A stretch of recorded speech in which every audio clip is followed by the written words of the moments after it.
the thing that stands out to me more than anything else, bro, forget about syringes. There was a knife involved, the plate of glass. Forget about all that stuff. Bro, you don't have a television contract yet. Why would you take this type of chance when all it would take would be one WBD executive? What is going on, everybody? This is Dr. Chris Featherstone here for another episode of the Wrestling Outlaws, ladies and gentlemen. Oh yeah, It's a cozy night in the cabin as EC3 is enjoying his time away, his retreat time with some nice tea going on. We got Vince Russo, who's already in the mountains of Colorado, being harassed by elk in his backyard, ladies and gentlemen. We got me, just a Midwesterner, just drinking some coffee, man. Bad mug. Yeah, absolutely. How's Josh Allen doing? I got him playing on fantasy tonight. They're killing the what is it, 31-10? Well, then hopefully he has a lot of points. Oh yeah, he does, yeah. Yep. All right, let's talk about All Out. All Out. It's like the redheaded stepchild of All In nowadays. So it started off with a bet, so to speak, of a challenge, really, of Meltzer saying that the AEW wouldn't be able, well, it wasn't even AEW, Cody Rhodes and company, the Elite, wouldn't be able to sell out a 10,000. They wouldn't be able to get 10,000 tickets in a program that they made. They did that, bringing in people from NWA and Ring of Honor as well. Go ahead, EC3. Dave said that when they first started. Yeah, that's what really spawned the whole thing. Did you ever go back and say, "Well, I was wrong," or is it like everything else he says that's wrong? He just forgets it happened. You let me know a time where admission of wrongness was happened in that realm of journalism, and I would be. They didn't sell out, but they only sold 9,997 tickets. Which interestingly enough, they I think they end up seating over 11,200 that night. So they were about 1,200 over the goal. So he didn't. To watch, it was. We're inspiring to see something new be developed, and as a wrestler, you want as many places that are profitable to make money to work at, so the boys and the girls have places to be employed, and then places to go, and your needs elsewhere cease to exist, or you need a change. And it was a really inspiring time back in the day. It was a good vibe to it, man. That was 6 years ago. And it's crazy, man. Just time flies. 6 years later, actually, they have they're continuing to decline that event. All In, which started All In, now it's All Out. Now they're doing their stadium shows with All In and getting, big numbers, dwindling numbers, year to year, but big numbers. But All Out is still their thing. That still had that All In roots. So we saw at All Out that the Blackpool Combat Club turned on Bryan Danielson. Not only did I turn on Bryan Danielson, they attempted to murder him on live television on a pay-per-view. And he got a European uppercut by Claudio Castagnoli, and Beautiful. Then that was, he's pretty good at that. And that proceeded for John Moxley to have a plastic bag. He's gonna hit the paradigm shift, right? Yes. No, he didn't do that. He actually tried to suffocate him with the plastic bag until he was motionless. If I told anybody that a man is trying to, if I told anyone, just at the end of the day, guess what, EC3? Did you hear the news? A man put a plastic bag over another man and kept it on him until he was motionless. Police caught him and, guilty till proven innocent, except for the fact it was on national television. So, there's enough evidence for a good, attorney to convict, good prosecutor. So that's what I would assume happened if Dr. Chris told me that there's video evidence of a man suffocating another man to death on television. Yep, you think, but the reality of that, it was just a AEW segment at the end of during a pay-per-view, man. That was the reality of that. Yeah. Was Birdie there though? I don't know. I don't want her to see her father die in a wrestling ring. I don't think Birdie was there, if I'm not mistaken. I think that was just an all-in thing, for the retirement match. Vince, what say ye about someone trying to kill someone on national television? Well, Chris, I want to say a couple of things here because I really wanted to think about things that I did in my career because I've always said, bro, it's got to work within the context of wrestling. And if me and Ed Ferrara are having that conversation and I suggest to Ed, okay, Ed, then we're going to put a plastic bag over Bryan Danielson's head. Ed is going to look at me immediately and then say, okay, Vince, and then Bryan Danielson gets arrested. I mean, that's immediately. John Moxley gets arrested, Moxley. Because, bro, listen, Taker hung the big boss man from a steel cage. Yes. But, bro, it was the Undertaker. That's who the the dead man, bro. That was the Undertaker. So the dead man can get away with murder. Yeah, man, that was at least in the context of that character, bro. Everything you do in professional wrestling, bro, you've got to believe. If this were real, it's got to be somewhat logical, bro. Yes. Somewhat logical. Correct, man. Yeah, and especially since the, Plastic Gate had nothing to do with anything. No. I mean, it didn't add more layers to the heel turn. You know what I mean?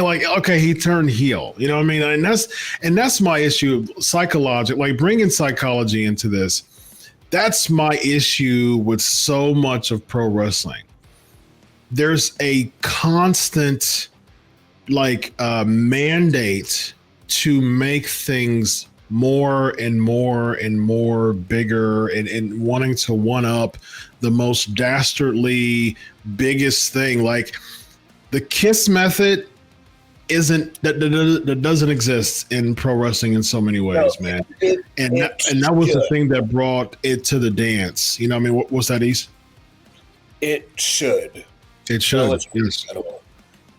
Bro, do you know, I was doing my show with Al Snow this morning, and this is an absolute shoot. This is it, because all the stuff we've been showing, on our show, Lions, Tigers, Bears, and Head, all the stuff we've been showing, bro, the fire, the cinder blocks, now we're starting to see, we saw syringes. Now we're starting to see that on AEW. Bro, no lie, EC3. Chris, we had a clip this morning.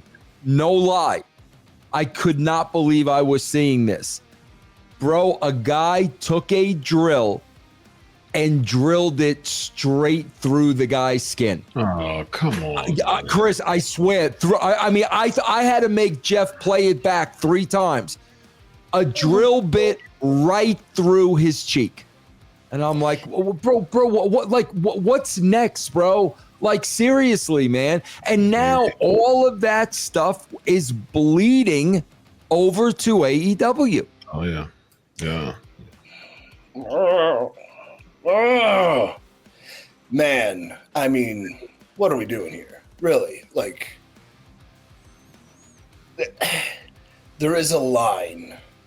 There is a line of believability And then to Dr. Chris's point, keeping it simple, stupid to an extent. I think personally, my beliefs are that professional wrestling is a story that we're telling. And maybe in lieu of murdering, did you ever see Cat Williams' old special? Murdered who? I always think that. But the lieu of like, you can't believe that happened. Right. Disbelief in the act of telling a compelling story. Like, you cannot believe that Bryan Danielson has perished from this earth via suffocation with a plastic bag. And if I'm armchair booking the thing and like, you know, a heel turn's a big deal and he's the champ and these are like, you know, you get some phenomenal matches out of, you know, Bryan versus Moxley or Bryan versus Claudio, like that sounds cool on paper, but the stakes are so high now they can't really wrestle. They have to have a medieval duel. They have to go back to like Napoleonic France and just take shots at each other. And I think in lieu of telling the story, like to make the heel turn significant, you know, the guys beat him up and like what can make this progress further and have some emotion attached to it. The first thing I thought of in lieu of murdering him with a plastic bag, which, you know, children do watch wrestling and maybe will reenact, but murdering him with a plastic bag, perhaps they went back to the necktie that he used on, you know, like when they did Justin Roberts. Thank you. Hi, Justin. But like the necktie calls back to something that happened in the story. And I think there's more emotion, there's more heat involved when you're calling back something of that nature, because that was very significant. It got Daniel Bryan fired until he eventually came back and had his great run. And now he's here. But like a cool callback like that would make me far more engaged in the story than the fact the man might be dead, but he's not, because it's professional wrestling and you can't literally kill a man on television yet. Yeah, exactly. Check out BrainBuster, the daily quiz that tests your WWE knowledge with winning streaks, stats, and more. It's time to see if you're up for the challenge. But going back to the KISS method, though, if the plan was to turn the Blackpool Combat Club heel on Bryan Danielson, okay, let's make this. Let's get a lot of heat here, but let's just keep it simple. How can we do that? We could have Brie Bella at ringside, and all of a sudden you do the European uppercut deal, and then Daniel Bryan said he didn't even sell it. He was just kind of shocked. He just kind of sat on his butt in shock. But have him sell it, have him be groggy and things like that. And then, you know, Bree's kind of like, oh, I'm about to jump over the guardrail. And because Marina Shafir was there and she was just kind of there, you know, trying to block some cameraman or something like that. And so it would have been easy for you to do kind of like a concerto type of gimmick, put one chair down type of deal and have one person have his head on there. And then as someone's bringing the chair up, that's when you have Brie come over the guardrail into that. And that's when you have Marina Shafir choke her out. And so if you already know that the turn is going to happen, these are the simple stuff that you don't have to murder someone, but you're bringing more emotion from still that sympathetic wife type of deal. Have Marina Shafir choke her out because she's getting heat, and then finish the deal when it comes to the concerto gimmick. I would slightly, like, collaboration and creativity is great because I love that idea. The one change I would make, and correct me if you disagree, but yeah, Bree's jumping over. Her husband's getting his butt beat, not getting choked out by a plastic bag. Marina grabs her, but holds her, and then makes her watch these guys deliver fatal, the final blow. Boom. Yeah. They leave. She's sliding in there like, oh my, you know, no.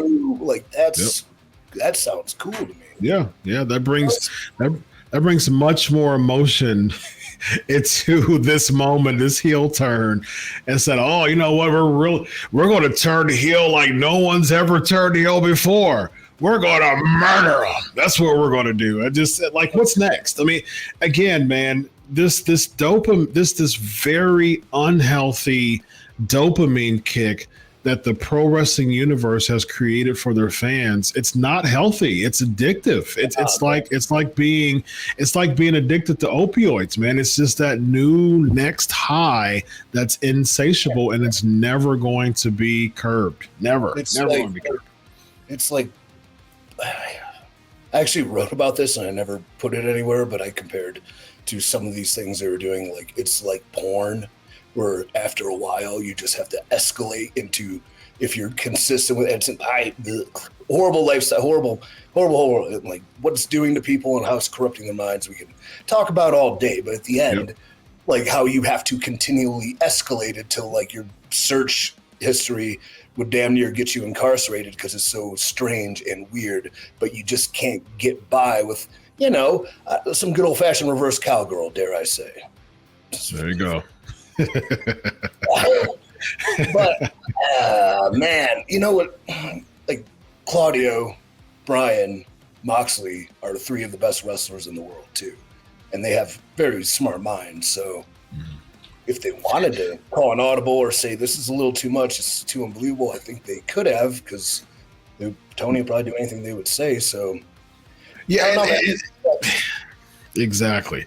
And that's the biggest thing when it comes to that, man. It's like, wouldn't Daniel Bryan have that type of play, have that type of influence when it comes to this? I mean, Vince, do you think that he co-signed this at all, or was willing to do it? They all wanted to do it. They all wanted to do it, bro. If they didn't want to do it, they wouldn't have done it. They all wanted to do it. There's no Vince McMahon there saying you're doing this and not doing this. If they did that, bro, they all agreed and wanted to do that.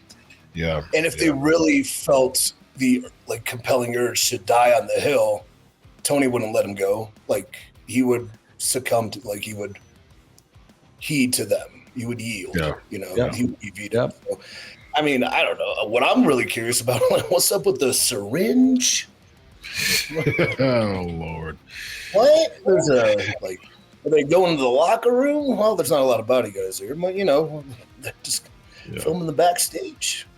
What happened with that? It's unfortunate, man. It's really unfortunate with this insatiable need to plateau. Like they reach a plateau. What is that called? The Coolidge effect. That's what it's called. I was trying to figure out what that name was called. Coolidge effect. I don't know if y'all are familiar with the Coolidge effect.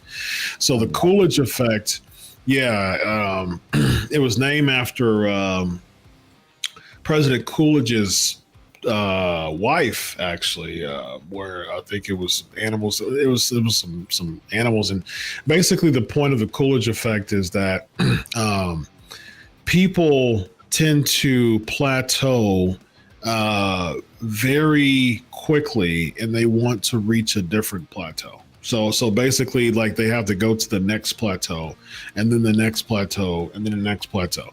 And it's harder for someone to be satisfied on the level that they're at the current level they're at. And a lot of times it's dealing, like, when it comes to pornography, the Coolidge effect is used quite a bit when it comes to the insatiability of that unhealthy dopamine kick.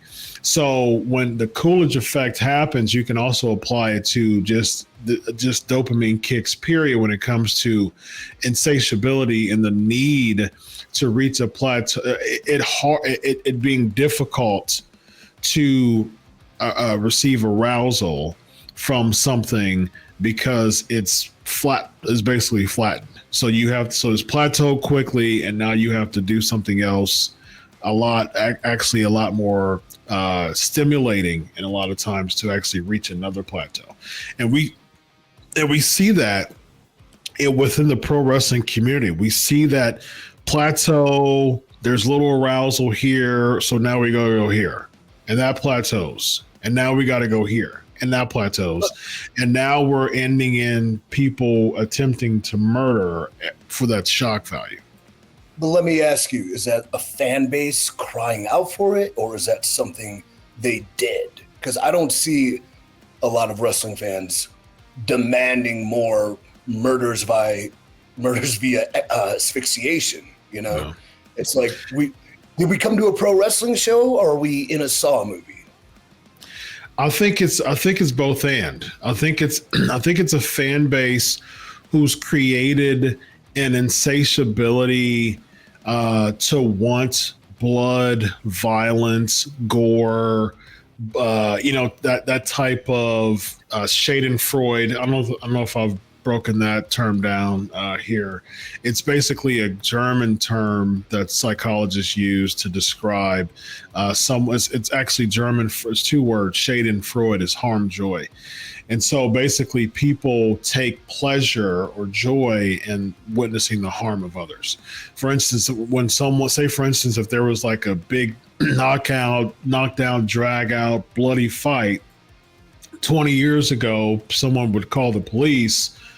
Now people, the first thing they pull out are their phones and they want to put it on World Star Hip Hop and they want to put it on Twitter or TikTok and, I want my viral moments by having two people kill each other basically in my neighborhood. I don't really care about their safety. I care more about me becoming viral. You know what I mean? So the Schadenfreude, the Coolidge effect, I think that is a really very dangerous cocktail that the pro wrestling fans has created to the promoters, and the promoters is always looking for that one extra thing to make it more insatiable and that appetite to get hungrier and hungrier for that next shock value. You know what I mean? Does that make sense?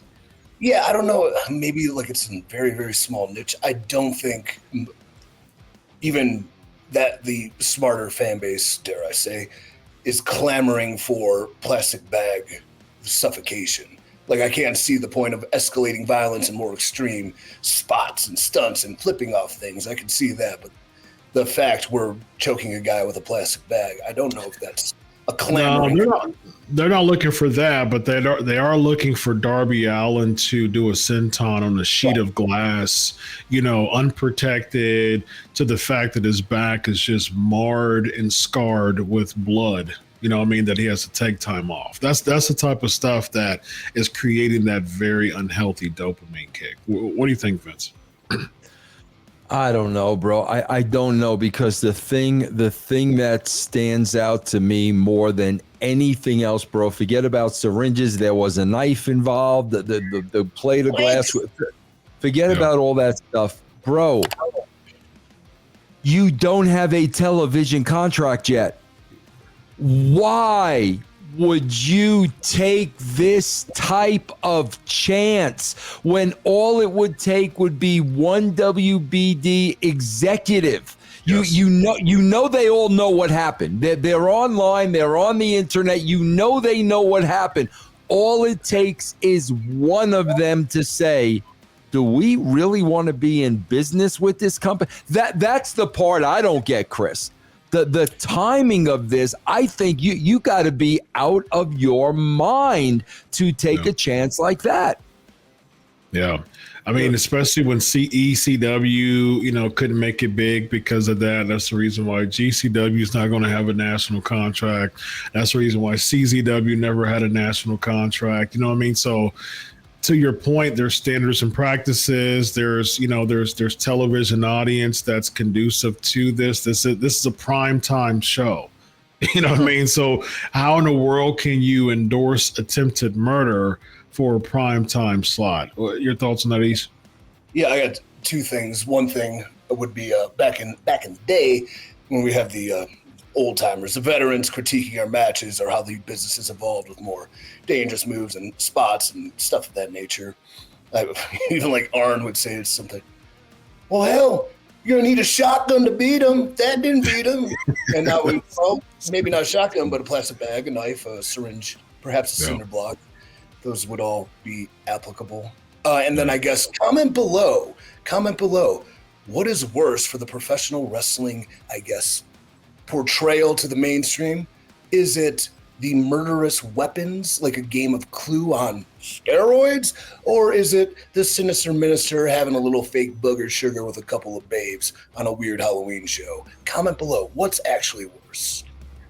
I knew that you were going to bring out the Samhain or whatever. What's the way to say that? it looks like Sam Hain, but it's pronounced Salwin. Salwin 2 will be in Sarasota, 10/28. Come check it out. There you go. Yeah, I figured you being an NWA guy, you know, that got so much backlash. Yeah, so Justice Warriors clamoring, oh my, professional wrestler did fake drugs on TV. I can't believe it. Tony would never let that happen. No, but he's gonna have a guy stabbed to death. All right. Yeah. Shut up.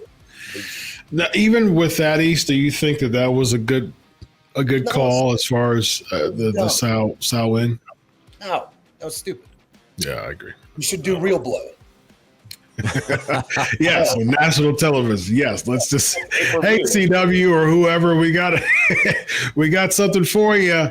We got a line for you. I don't think that juice is worth a squeeze. I mean, I think anytime you're like crossing a line, like the more creative you can be with it, the better. Where if you know and you get it. But if you don't, it's just something you saw. You know what I mean? Yes. So alluding to it would have been like, wow, Minister, you're really hyped up about that. You betcha I am. And like, he's like, you know, and like pretending as such as opposed to the visual unnecessary. But, you know, if I was uncreative, that wouldn't happen.